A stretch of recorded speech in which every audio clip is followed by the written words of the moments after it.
We're here today to celebrate the naissance, the birthday of Stephen Moffic, Dr. Jazz, Professor Stephen Moffic. So, happy birthday, Steve.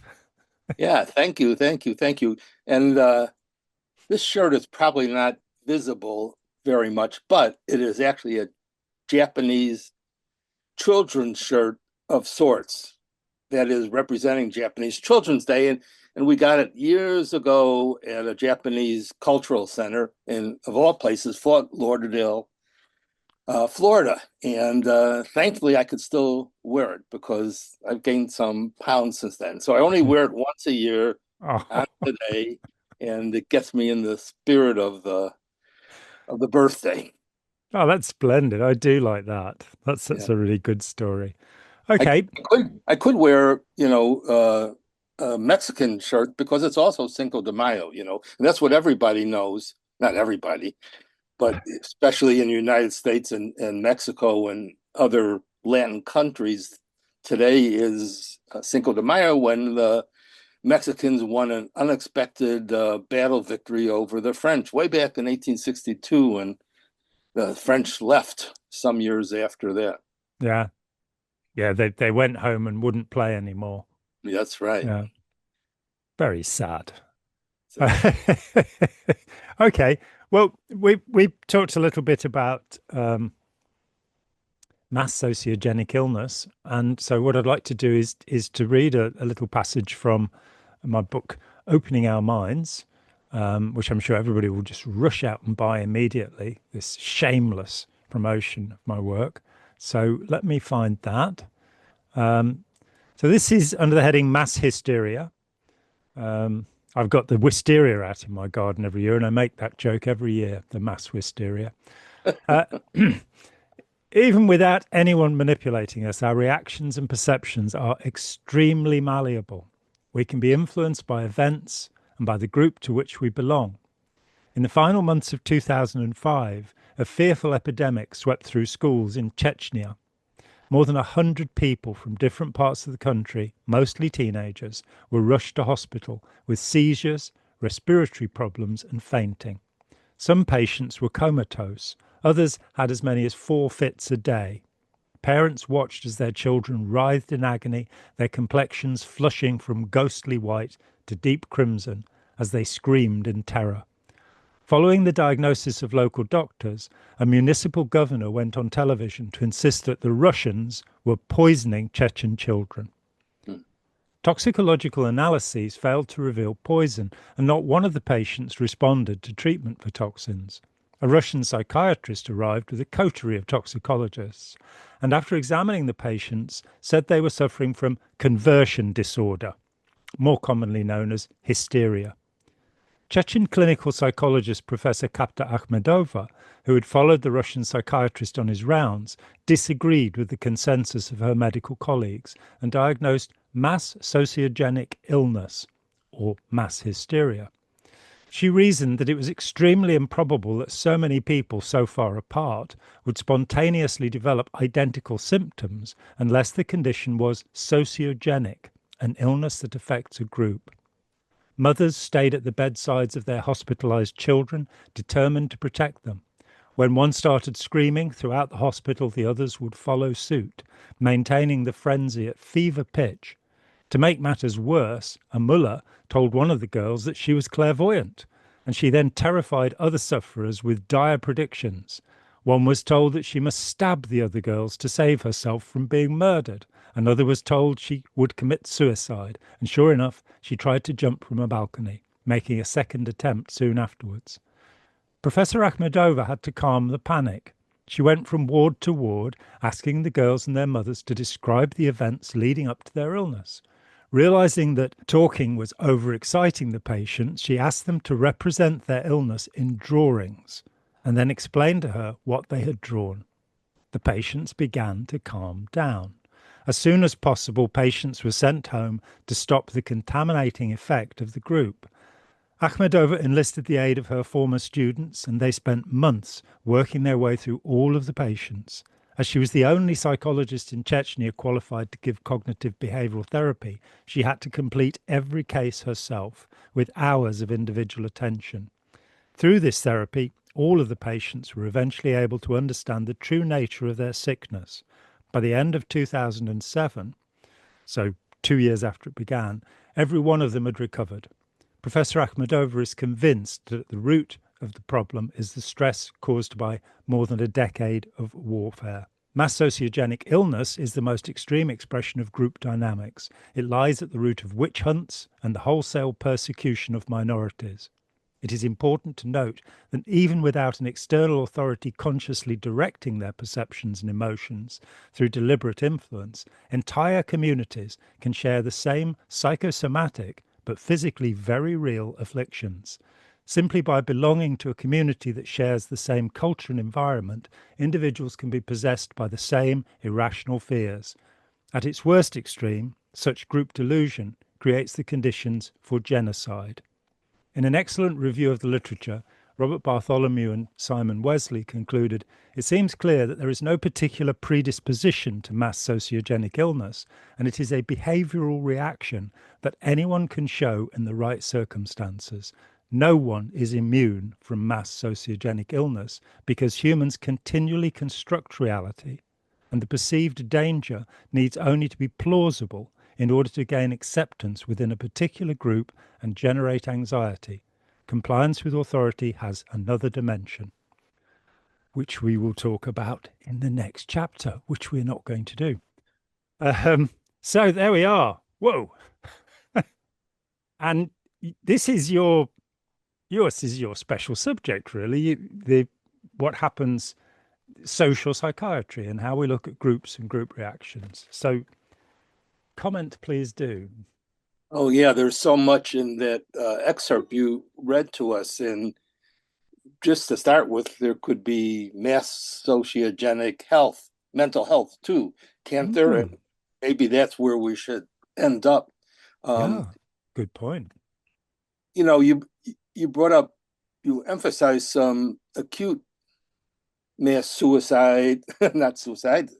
I guess we'll get to that too, sociogenic illness. And those acute ones are not so rare. There's been others like the one you mentioned, and they're pretty scary when they occur, although probably most any psychiatrist or psychologist would realize pretty quickly what it was, because there's kind of no other way to explain it unless there's some mass poisoning, which was mentioned in your example. But that's pretty rare too, to get the same poison to do that kind of stuff. So we know what it is, and the therapy that was provided, actually both the psychiatrists and psychologists did the right thing. They were just looking at both sides of the coin, both the individual and the group. And so the other kind of mass sociogenic illnesses, I would say, are the more chronic ones. Just to toss those out at the beginning, the ones I've been so concerned with is what I call the social psychopathologies. And all this social derived group illnesses or well-being aren't paid much attention to in psychiatry or psychology, or I don't know by whom. They're sort of left out there as if nothing can be done about them, or they can't be understood. And the acute illnesses, sociogenic, as well as the chronic ones, have, in my mind, and you know this better, actually, they have cultish aspects to them. Yes.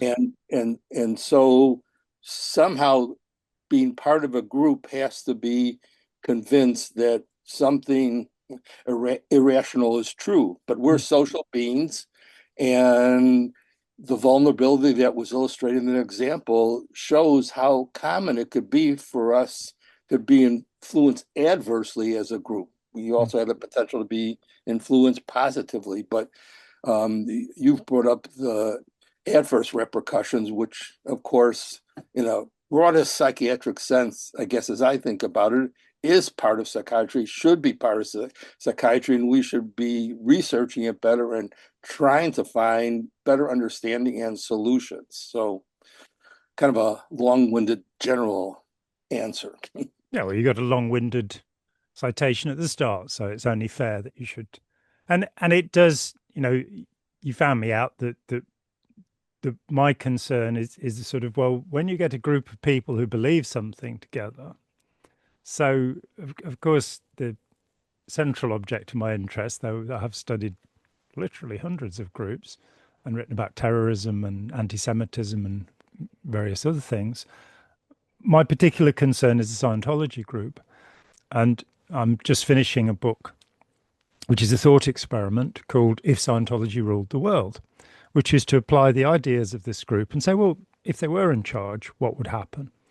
And there are certain beliefs within this group which to outsiders, I mean, I've had a video go past 1 million views on a channel called Lad Bible, and I try and attend to the comments, and one of them this week was, Scientologists are losers. And it's like, again, well, Tom Cruise was actually the highest paid actor in Hollywood. Chick Corea and Lee Konitz both worked with Miles Davis. Yeah. And on and on and on. What do we mean by loser? We mean somebody that I don't like. But I also, how could anybody be so stupid as to believe these things? And it's like, well, frankly, I've yet to see a belief system that I didn't find faulty, whether it be theism or atheism or this political idea or that political idea. When people start to believe in the rectitude, the righteousness of their beliefs. So Scientologists, for example, are taught that both Mars and Venus are inhabited. Ron Hubbard was quite insistent on this. There must be gaseous beings on Venus because the temperature is, well, it gets pretty hot there, actually, Could be. We don't know what other living things can be, do we? Well, the only living things that we know that could survive at the temperatures on Venus, which are over 400 degrees centigrade, are sulfur-eating bacteria, which live by but you're talking about living things as we know them. And so I'm playing the devil's advocate here. There could be other kinds of living things. That's in part why people can be convinced of some unusual points of view. Yeah, and ideas will be introduced. So, for example, in the Christian religion, the idea of us being absolutely surrounded by angels started to take place, I think, in about the 6th century.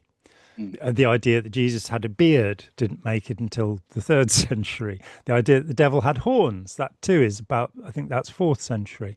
And these things then are believed. So when we look at what we know scientifically, we only know of one type of organism. There's no hydrocarbon organism that can live at the temperature on Venus. And of course, Mars is quite cold. I'd be very happy for Elon Musk to go there, but the temperature is, you can't walk around outside. It's kind of Arctic. But the idea that they're populated by beings, let's go to the next step of this argument.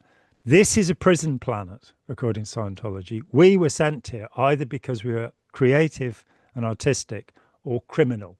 Those are the two groups. And I have some agreement with that to some extent. But this is the prison planet, whereas the beings who send us here, who are called the 4th and 5th invader forces, they live on a planet that's freezing and a planet that's boiling, and we get this planet. So I think it says something to their mentality, doesn't it? Well, I mean, yes and no. So again, I'm going to play the devil's advocate here. What happened in the development of certain continents and people in our world for real? Well, England sent their prisoners to Australia to populate Australia, right? Yeah. There's a real life example that it's not another planet, but they sent their prisoners to a certain place, and look how Australia has developed, actually. Mainly successful. That's one of the most corrupt political systems in the world. Yeah. Yeah, I guess if you ask the Aboriginals, they would give a different answer. And how? Yeah. But so, these wild ideas come out of something basic in our psychology, right? So I think that's what's important to understand. And, people are so prone to it because it's kind of built into how our mind works to be able to elaborate these kind of wild ideas. And the simple way of explaining that is we're social beings and we depend on being in groups to survive. I mean, we weren't very capable individuals way back when we started, so we had to survive in groups. And that makes us at that time and now frightened of groups who are different because they can easily be perceived as enemies. Mm. And once they're perceived of enemies, you either have to get rid of them or control them for your own good, so you think. And so the tendency is there, and you can make up ideas and stereotypes of why you have to do that. So we've got these tendencies from the get-go, and Freud and so many of the religions talk about we're born with these tendencies to be quotes good and quotes bad, and we could go in either direction, and a lot of that depends on the group we become part of or the groups we become part of. And the way to mental health, just to temporarily get us back on that, is to have more of a global identification with everybody, that Yeah. we really are in this together. And that old African proverb, I am because you are, tries to emphasize that we're part of everything together. So yeah. Yeah, and I've spent 9 months reading stuff about eugenics and the Nazis and Madame Blavatsky and it's been a wild ride. Mhm. Things that I thought I knew enough about to write a book, and then had to read, and read. And it has shown the way that an idea will be taken up socially. So, for example, the good and evil idea. A lot of, when in the early 90s, there was a great book by Frans de Waal, who's a psychologist who studies chimpanzees and bonobos. He's mistakenly sometimes thought of being a primatologist. He's not, he's a psychologist. And he wrote this wonderful book called Peacemaking Among Primates. And he started out and he said, there have been thousands of studies of human aggression. There have been 2 studies of human reconciliation. This was in about 1991, I think. Isn't this interesting? And he then points back to the work of Konrad Lorenz and his ideas on aggression. And, Lorenz is part of the study that I've just done because Lorenz was a professor in a Nazi university whose ideas have persisted. And it is this idea, and again, the chimps and bonobos thing is that because we're 1.7% genetically identical to chimps or bonobos, it's put forward. Jared Diamond wrote a book called The Rise of the Third Chimpanzee. We are the other chimpanzee. And you start looking and saying, oh, well, so our characteristics and our behaviors will be either you kill it, which is the Pantroglodytes, the chimpanzee way, or you have an intimate relationship with it, which is the bonobo way. And in the 90s, I was very taken up by these ideas. Oh, this says so much about human nature. And then you go, hang on a minute, we can think, we can change our minds. We can actually transcend any of these animal characteristics, but we do need to be aware that we do have these drives within us. So Freud, you have Thanatos at one end and libido. So your desire to kill yourself or your desire to be intimate with things. This is YouTube. There are words we're not allowed to say anymore, apparently. There is no censorship on YouTube. Or you could go into the Adlerian model, which says, oh, it's about power, it's about dominating others. And it's really interesting that whole cultures swarm around these ideas and say, well, yes, this is the truth. This is the way it is. And we behave this way. Rather than, and I'm just finally to agree with you, once we say we are of one species, there are no separate races, DNA has proven absolutely we are of one species, we therefore need to look to the good of our whole species of humanity and our symbiotes, the things upon which we depend, which don't Yeah. include mosquitoes, by the way. Yeah. One addition to your coverage of these different aspects, you mentioned chimpanzees and bonobos, and from my point of view, you got right the distinctions, except maybe to add something to that. Our zoo actually has one of the biggest bonobo populations in the world, and Milwaukee Zoo. And so our Department of Psychiatry had some relationship to them, especially the chair of our department, whose name was Dr. Prosen. Anyways, what helps those intimate relationships cool things off is that the women are in charge. It's really a female-dominated society. And so if that's very relevant for peacekeeping, how do we get females more in charge of our societies and the world? And because obviously the potential for that to be helpful is there. And of course, females are the mothers. They have a different sort of relationship to babies because of the biological processes involved. But we don't have very many women in power in the world. And when there's so few of them, they tend to, I hate to say this, act just like men. But if it was a more common kind of opportunity, maybe that would help the world become more peaceful, like the bonobos do. Yeah, I'm going to disagree with you. I know. Because that's the fun in this. Firstly, yes, what's said of chimpanzees is that where two chimp groups meet, the males will attack each other and kill each other. And they will try and kill off all of the males from the other group and take in all of the females. This is the Viking way of life, we might say.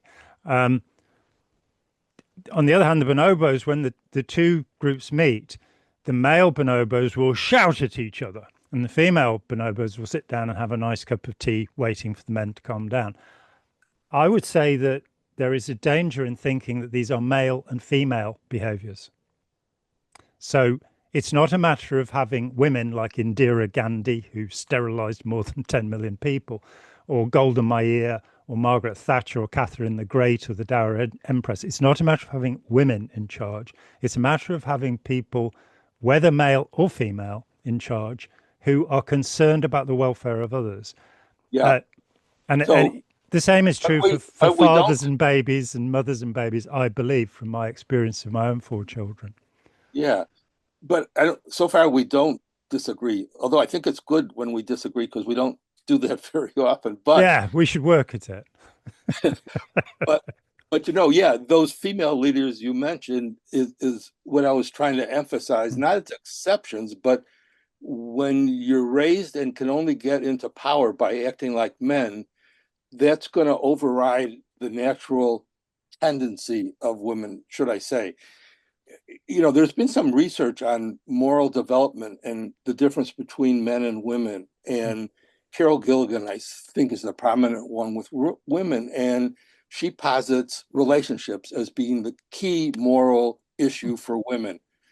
Power and judgment for men, which is quite different. Now, she hasn't done that with all the cultures around the world, but mainly United States. And so if that's true, she posits that comes from, again, the biological process of having a baby and being responsible for them carries over into almost always emphasizing relationships when there's a moral dilemma. So I do think possibly females have more of a potential to emphasize relationships if they can get out of the male power structure, so which we see in politics and so forth. So that's not to say men aren't good in child rearing, and thankfully they're becoming much more involved. But I do think there is a biological difference between the two sexes that's important. I think there's a key in the statement you made. These are studies in the United States. These are studies of this society. I would definitely point to the what's it called? The Dawn of Society. Where has it gone? Graeber and Wengrow. The Dawn of Everything. The book is called, which I think is one of the most important books I've ever read, because it completely rips apart our ideas of history, prehistory, and societies.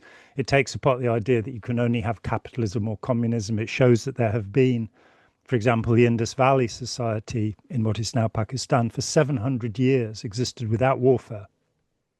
It does not appear to have had priests. It does not appear to have had tyrants, kings of any kind. So looking at other societies, say the Society of Ladakh on the Himalaya, where you have polyandry as the natural system. So a woman will marry all of the brothers in a family. You have other societies, again, going to the Americas, you have the Iroquoian and Cherokee societies, which were matriarchal. And they, of course, Friedrich Engels, Marx's chum, wrote about the Iroquois and how great it would be to have matriarchies before there was information about that society. That society, as it was, had the most severe torture that is, outside of perhaps the Chinese death by Ling Chi, the death by 1,000 cuts. So a society that was completely run by women, existed on the eastern seaboard of what is now the United States. And so I think it's something about how we view maleness and femaleness, which has become such an issue in the United States in the last few weeks, with the idea that there are two genders and that's it, that's where you go, rather than there being a spectrum of behaviors. I've long favored the Chinese Taoist view that you have yin qualities and yang qualities.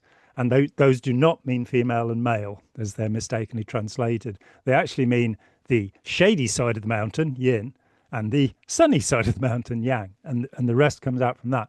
But saying that any of us have these qualities, and men can have nurturing qualities. There are African societies where the men are fattened up and the women rule the society. So it's looking at what are the qualities we want in people and how can we emphasize that, and the kind of brutal domineering aspects of certain parts of male culture, which Graeber and Wengrow talk about. They talk about the confluence of how the Hurons, for example, saw Europeans, how the peoples of Mexico saw the Europeans when they arrived. They thought we were disgusting, filthy, contaminated, brutal. And that's a kind of maleness. So the Huron were like, you hate each other. You hate each other. We love anybody who is a part of our tribe. We love and will support anybody who is a part of our people. And then, of course, we'll torture anybody who isn't. So attitudes are variable. Yeah, you bring up a really important point by trying to broaden what I was saying about male and female identity, because we know, we've known for a long time that gender is actually on a spectrum, because there's so many societies that have had this kind of gender spectrum. And even in my religion of Judaism, I think there's 6 different genders listed, and they overlap with each other. And so, it's hard to say there's something pure female and something pure male, except we know the hormones are different, but the degree of difference may be small or big. I worked a long time with so-called gender identity disorders called transgenderism. And I think, unfortunately, there's still a diagnosis of that in DSM-5, instead of getting rid of it, just like homosexuality was gotten rid of. I think there actually should be a medical diagnosis, because there are medical processes that need to occur if somebody wants to go further along in changing their gender identity. But anyways, when I worked with these people, once they had a long course of hormones and other aspects to their change, their behavior and their morality, should I say, did change. Now, you could say it changed because of what was around them, the society around them, but this started to happen as soon as the hormones started to get more effective. So to me, that says another little bit of piece of the puzzle, that there is a difference between male and femaleness. It may be very little and it may be very big in individuals, but there is something there. So yes, absolutely. And you have the background and the expertise to be saying something about this. my view is somewhat more speculative, but I would say that if we, it's like one of the things with brain chemistry that there's a trope about judging people according to whether they are dopamine, serotonin, oxytocin, or adrenaline orientated. And I have great difficulty with this because why not just say they anticipate things, dopamine, they are happy where they are, serotonin, they want to cuddle people, oxytocin, or they're feeling a little bit aggressive, adrenaline. And the point being that we in our society try to medicalize or make it sound as if we are knowledgeable about these things. Now, the reality is that 2 years ago, there were meta-analyses of both oxytocin and serotonin, and also, in fact, of melatonin, which falsified everything we believe about them. And so rather than just, it's like the medical thing of we will give it a lovely Latin name. So it sounds as if we know what we're talking about, rather than, well, you are the sort of person that likes to anticipate things, so you keep ordering things on Amazon, and you've got to stop doing it, because you haven't got the money. And the same, I think, with maleness and femaleness, that we can look at it in hormonal terms, that when powerful, pushy women are examined, they tend to have higher testosterone levels. So yeah, hormonal thing. That's yeah, right. which we think of as being a male hormone because men tend to have more of it. And then estrogen, the androgens, what have you. And I think that looking at it again, this brings us to DSM-5, that the argument about DSM-5 was, are we talking about neurology? And often we're not, or are we talking about symptom sets? And that you were there. There was such a fight over whether it was accurate anymore to label a condition through its symptoms. Yeah. So besides that, there's those different neurotransmitters you mentioned, serotonin, dopamine, and more, were used to explain how medications work by many psychiatrists.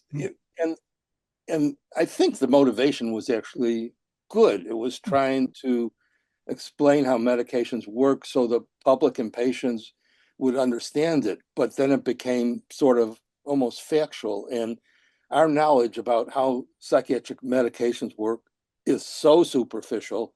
Yeah, serotonin's involved in antidepressants, but we don't know exactly how that filters down in the brain and how the serotonin reacts with so many other neurotransmitters. So, the simple explanation, I think, went awry, and we were rightfully, I think, accused by not only anti-psychiatry groups, but, other organizations like Mad in America and what's her name, Laura somebody, just came out with a recent book about the problem with these simple views about medications and antidepressants.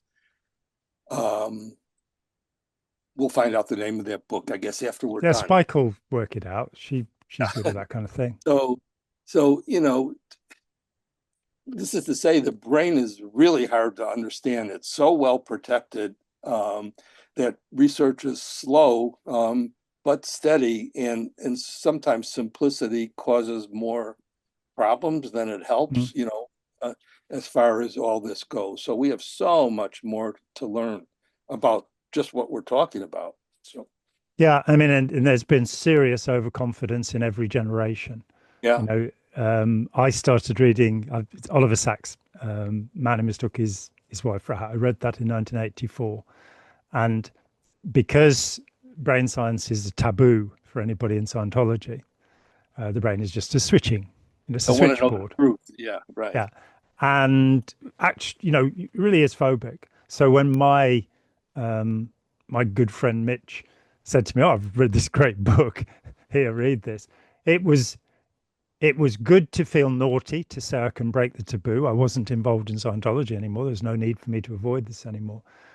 It was a revelation to meet Oliver Sacks's mind and to go, oh, these conditions are not madnesses. They're one of the 200 brain regions not functioning properly. Oh, that's extraordinarily interesting. And it gave me a very, it's never changed, a very different perception. But I then went on and have read, I don't know, 20 or 30 books about the brain over the years. And I became tired of being told, in the last 10 years, we found out more about the brain than we ever knew before. And this, it didn't matter which book it was, on and on it went. And then you come down into some of the small print. It's Robert A. Burton, who was head of neurology at Mount Zion, University of California in San Francisco, and who is a brilliant, brilliant man. He wrote a book called A Skeptic's Guide to the Mind. And so you've got a neurologist saying, these guys are getting a bit overconfident here. We don't know these things. The specific instance that you give, selective serotonin reuptake inhibitors, that they were released in the late 1980s, Eli Lilly's Prozac being the famous one. And what was being said was that this will allow you to reuse your serotonin. It'll reuptake. And there was never any evidence that this was happening. And there was this concern that it took 3 to 4 weeks for this drug to start working. So why was this happening? And there was parallel research at the time in the early 90s on depression, which showed that the hippocampi, we've got 2 of them. It's the seahorses, I think it means. I love Latin and Greek. They're great languages. We have these little things. And it was found that in chronic depressives, people had endogenous or internally generated depression. The hippocampi was shrunken. And it was found that with the administration of SSRIs, they plumped up again. And we started hearing about this new idea of neurogenesis. We've been told that the brain stops growing at the age of 25. And now we found out that actually new cells are being made, which is not really that surprising when you think about the rest of the body regenerating in, 5 to 16 years, different cells in different parts of the body. Yeah. So what was happening, actually, we still don't appear to have an explanation of what is happening there. But it could well be simply that because these drugs stimulate the growth of neurons, and again, the complexity, there are 3,320 different types of neuron identified, and we've got no idea what the glial cells are doing, or very little idea, and there is many of them in the brain. So there is this sense of, well, we'll give an explanation because people will feel better if they have an explanation, but we don't really know what's going on, That's sort of true, but I would add, we will feel better too. We, meaning the psychiatrists and other physicians who give the medication. So, part of the motivation for these kind of explanations is good, if I can use that word. We want to find better ways to help people. And so if something like Prozac looked different and better at the beginning, and you pile on that, it was like, there was one psychiatrist who, said Prozac will normalize everybody. It was that terrific. Don't want to be normalized. It comes from a good motivation, other than, I guess, if you want to become famous for discovering something and getting renowned. But at its basis, we want to help people. So you glob onto these what look like advances instead of waiting and being more circumspect and understanding the complexity involved. It's hard to hold back on that. So it's both the public patients and psychiatrists that want better treatments and will maybe too quickly glob onto that. It's much better to kind of wait over time to see how the medications work, how the side effects evolve. I mean, we have always underplayed long-term side effects, in part because most all the research comes out to deal with the first few weeks or months. So the original research doesn't last years. So with antipsychotics, we've had tardive dyskinesia. With the antidepressants, now we understand they have some addictive qualities that necessitate very slow withdrawal. They affect sexuality, of course. So almost all the medications, because they affect different neurotransmitters, they have more effects than just the therapeutic ones we want. Yes. And there's no easy way to isolate those out right now. Maybe someday, but not yet. Yeah, I mean, I recently was reading about Ozempic, Wegovy, the miracle drug that's allowing people to lose weight, Yeah. which is a great thing. And somebody was talking about, yeah, but there is this other effect, which is it seems to cause irritability in some people. And he was talking about having taken a very low dose of it, and that when he stopped taking it, his wife was very relieved, even though he Oh. was much Mm. lighter, because he, and the complexity of a human being. I mean, some recent evidence has come forward for what they're calling the brain biome. The idea that we'd got this idea of almost sterility in the brain because of the blood-brain barrier, so things can't get in. But they're going, well, actually, just as your gut has fungi, viruses, bacteria, and even archaea living in it, and we don't know the complexity of it, despite our phenomenal scientific knowledge. Yeah. So the brain has these things going on as well, and the interaction of so many things. I knew he was a doctor who was a Harley Street doctor who practiced nutritional medicine. He would start out by saying, "What's your diet? Before we do anything else with you, what are you eating?" And I think sleep, exercise, and diet are fundamental. And with everybody to get healthy, it's a very good idea to understand certain things about this. Our diet in the West is crap. We've got 40% of Americans now with obesity, and that is based on sleep, diet, exercise, those things not being in place. So if you try and then put medicine over the top of that without attending to those problems, then things can go badly wrong.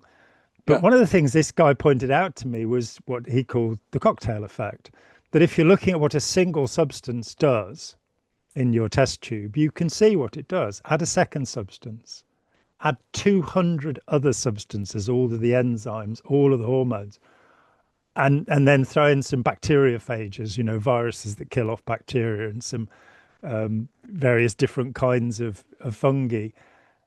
And we've come to different points of view at that time, and this is the 1980s.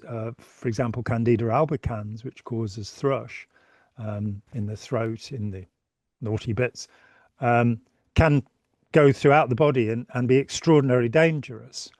And in the 80s, conventional medicine was really not taking any notice of this. And then it started to become popular, that you deal with thrush in the throat, you deal with thrush in the naughty bits. But the idea that you could have this super overgrowth, one of the interesting things around that time was Helicobacter pylori.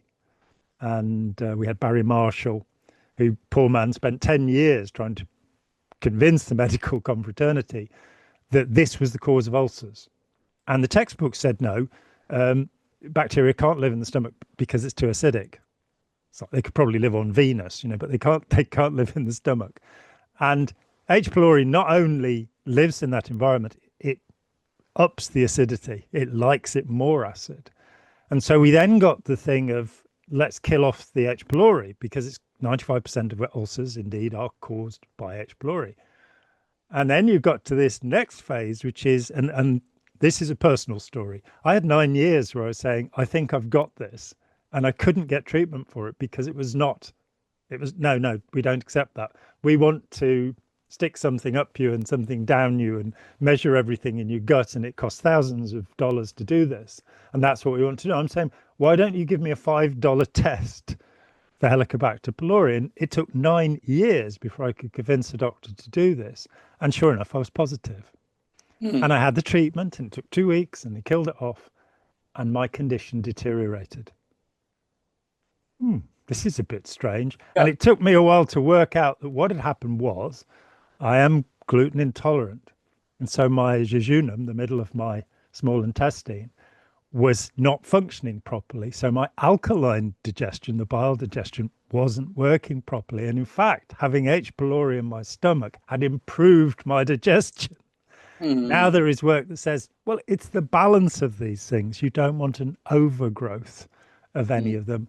So killing off one set of them might actually, and I'm happy to report I'm good now. My digestion is better at the age of very nearly 70 than it has been since I was a child. So, there are ways of getting to a balance and feeling better.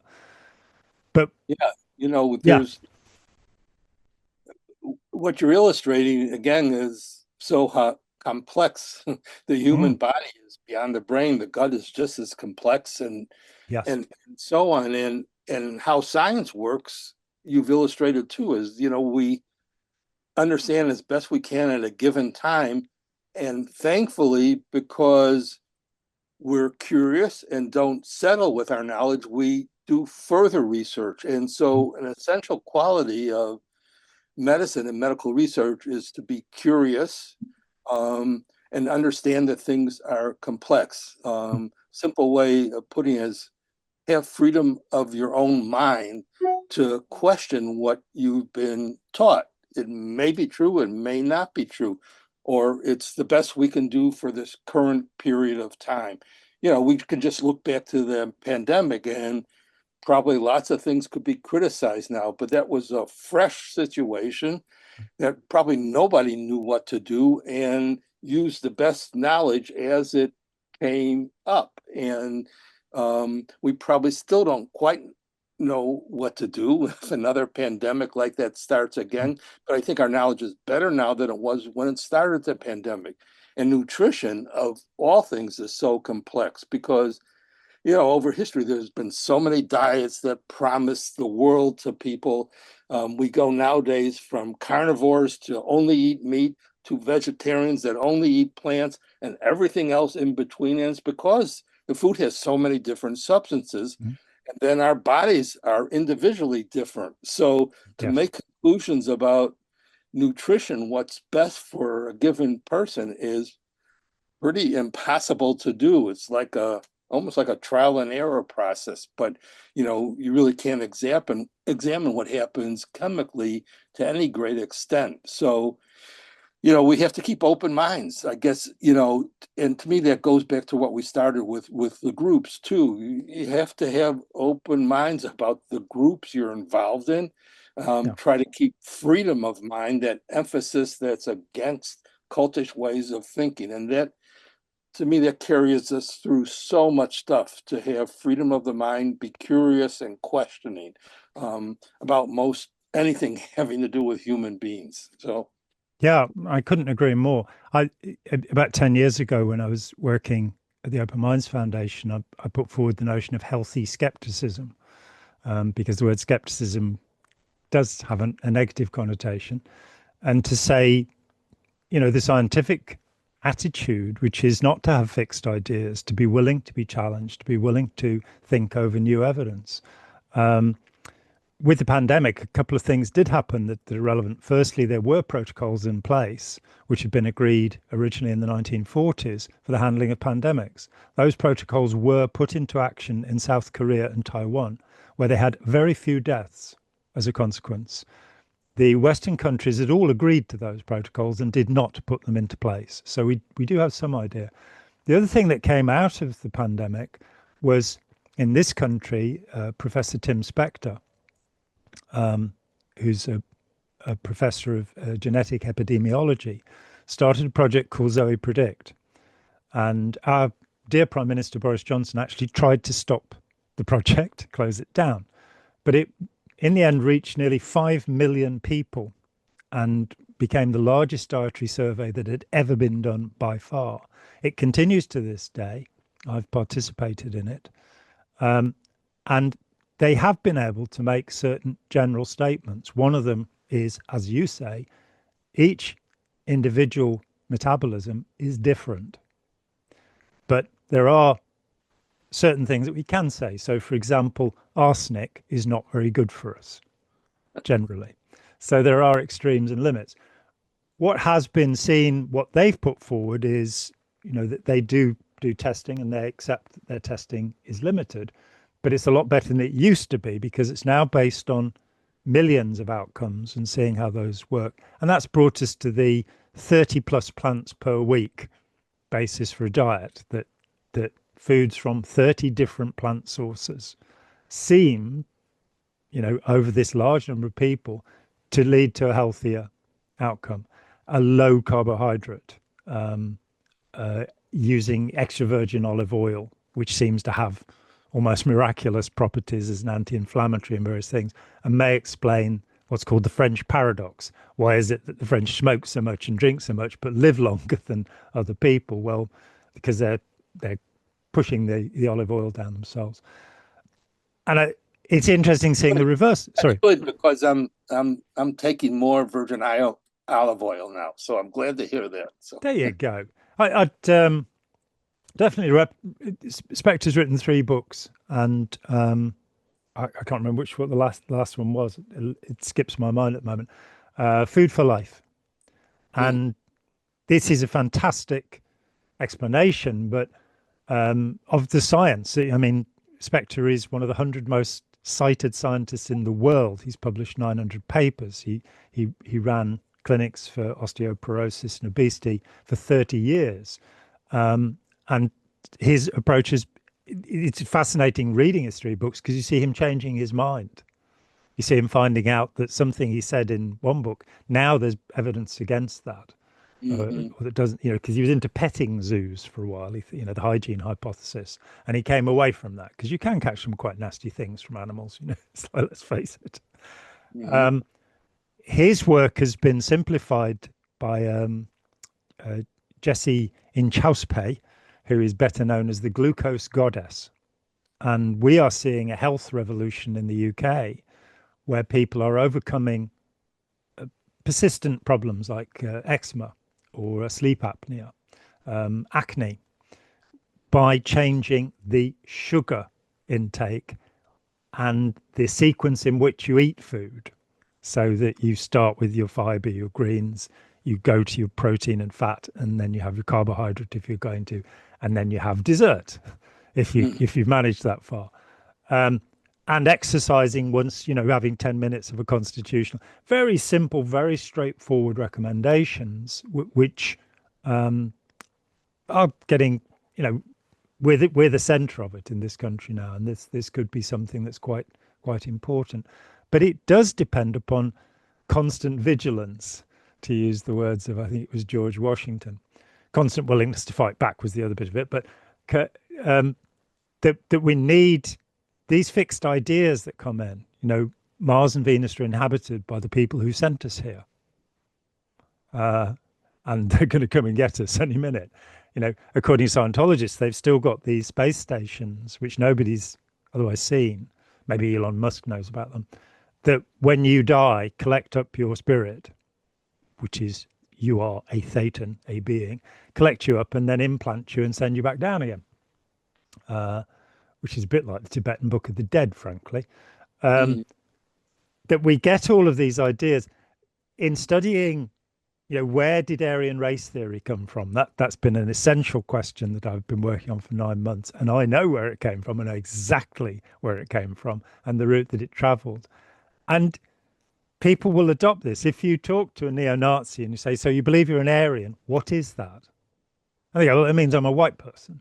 You say, but yeah, Hitler, of course, thought that Slavs and Mediterraneans were not Aryans. Of course, when they made the deal with Japan, they had to accept that the Japanese were Aryans, which is quite good fun. Aryans were who Hitler believed they were. Yeah.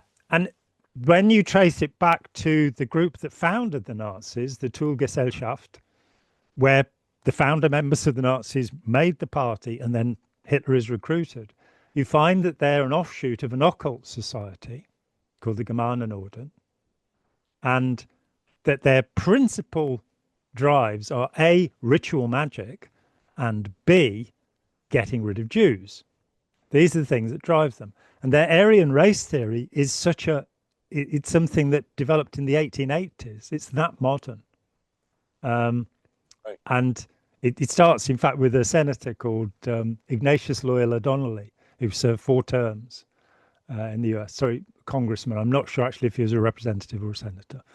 And I don't want Americans to be correcting me for not understanding the political system there, which I don't, and who does at the moment. But this guy, he wrote a book about, Shakespeare not being Shakespeare. He wrote a book about the Viking myths being real.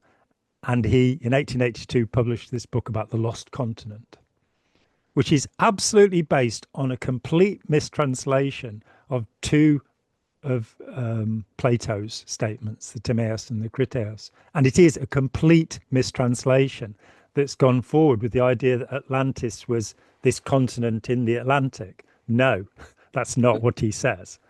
And worst of all, I mean, there's this wonderful George Sarantatis who's done this brilliant study. There's a great documentary about Atlantis on YouTube where he pretty much says, well, if it did exist, what Plato, the only place it could have existed is actually West Africa. And the Aryans, as they became, were black. But people will just accept something as a given idea because the textbook says you can't have bacteria living in your stomach because there's too much acid. So therefore, we're not going to do any experiments. And you get the same with the Nazis and the neo-Nazis. They had no idea what they were talking about, but they reified it. They made it real. And out of it created a system whereby they could murder Romani, Jews. I mean, Himmler gave an order for 30 million Slavs to be killed during Barbarossa, and they came very close to that number so they could resettle with Aryans. And now with DNA, we know that there is no significant difference. You might as well grade people according to the shape of their ears as the color of their skin, And I think I do quite well with that, actually, Yeah. Race is a social and psychological concept, certainly not biological. But, again, to make too general a statement, people yearn for certainty. The world is so complex and how difficult that people yearn for certainty. Certainty in the terms of safety, certainty in what's going to happen in the future. And on the other hand, we have the ability to imagine the most wild, incorrect things. And so you could take those incorrect things to feel more certain of things, right? And so I guess a clue for making things better is the leaders need to give people a reasonable sense of certainty and concern and be accurate for what we know now, not use this imagination to think of things that we would like to be true but aren't and get us on the wrong pathways. Uncertainty is very uncomfortable for people. That's part of what's so dismaying now in the United States, because our government is changing so many things so rapidly that people feel kind of discombobulated. No, discombobulated. Discombobulated, exactly, and that's why I couldn't pronounce it, because that's because you were. It's just very difficult because we don't know what's coming next as far as the administrative orders and policies and how it affects finances. And the uncertainty is, quotes, driving us crazy, end of quotes. At least half the population it's driving crazy. So, well, I think at the moment it's about 58% of the population, and the numbers are growing.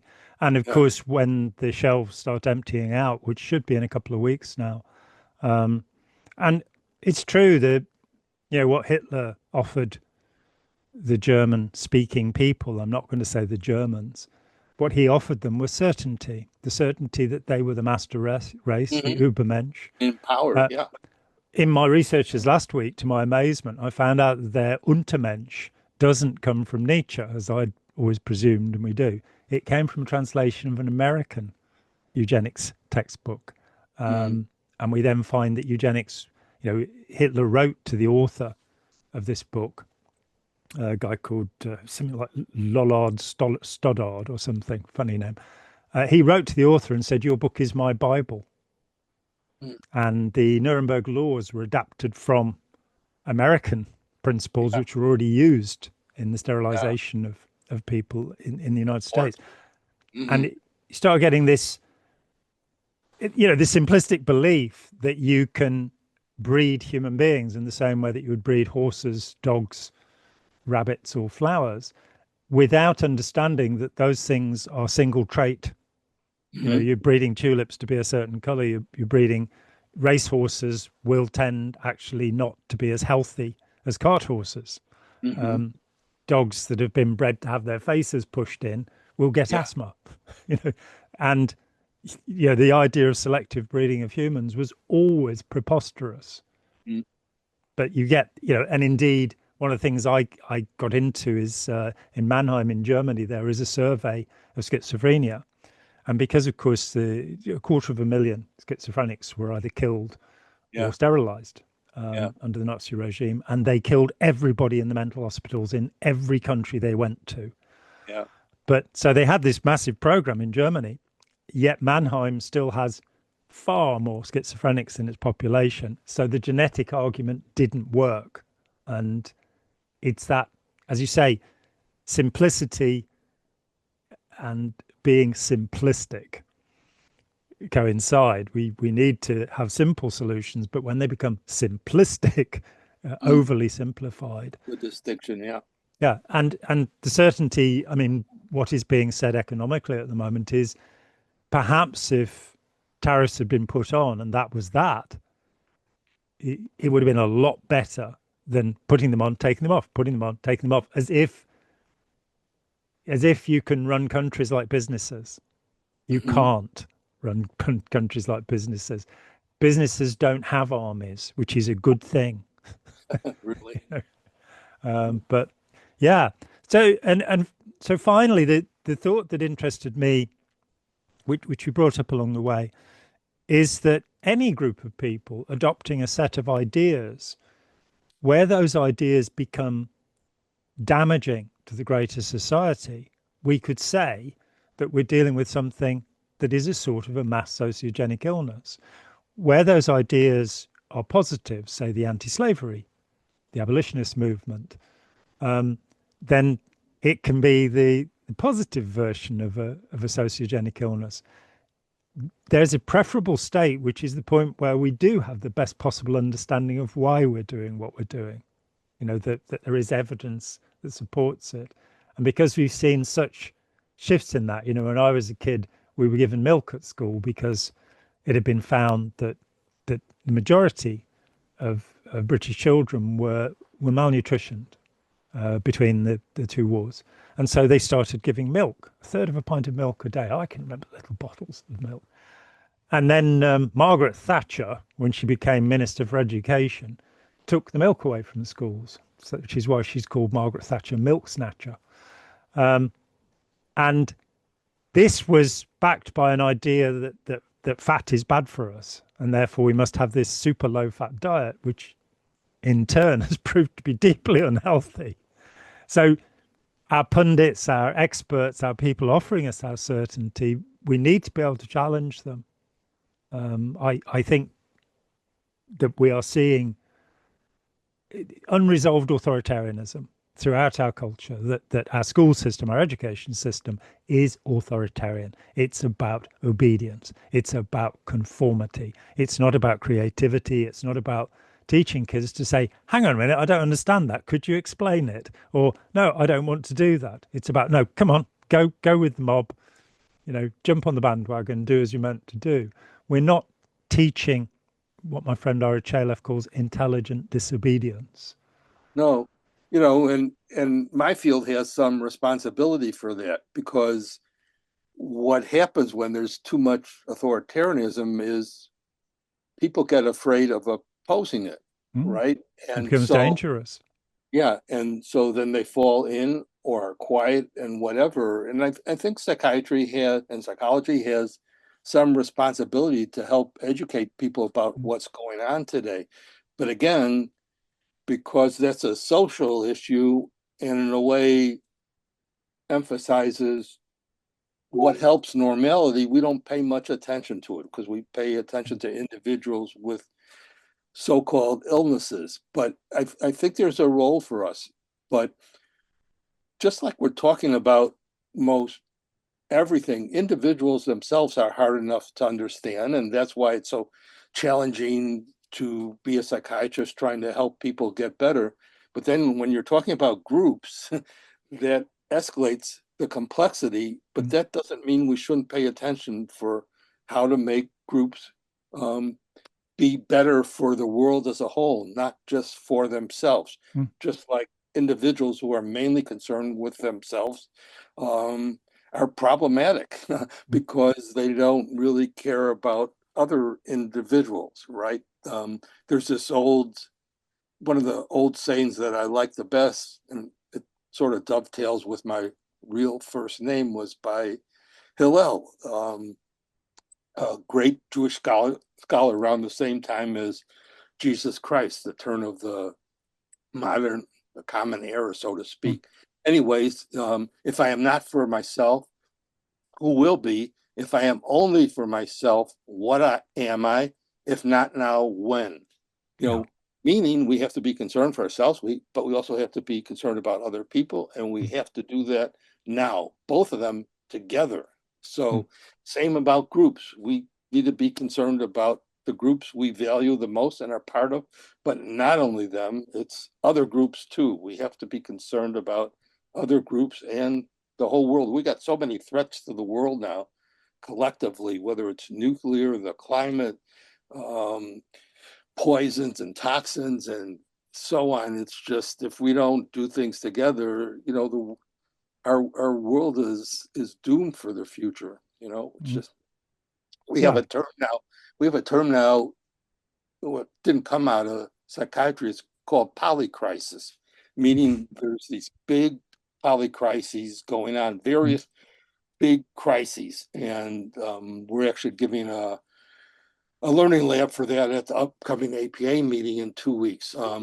But it's been around for 25 years or so, but finally people are recognizing that this is grave danger, not only for the individual risk to humanity, but when you combine them together, because they're not isolated. One affects the other. And that's our real challenge. That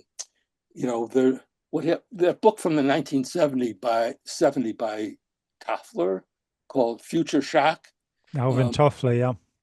Sold millions and millions, and the Chinese politicians especially loved it because it helped lead them, they thought, to the future. And it had great prediction as far as informatics goes. It predicted how that would change and develop, and this was 55 years ago. Yeah.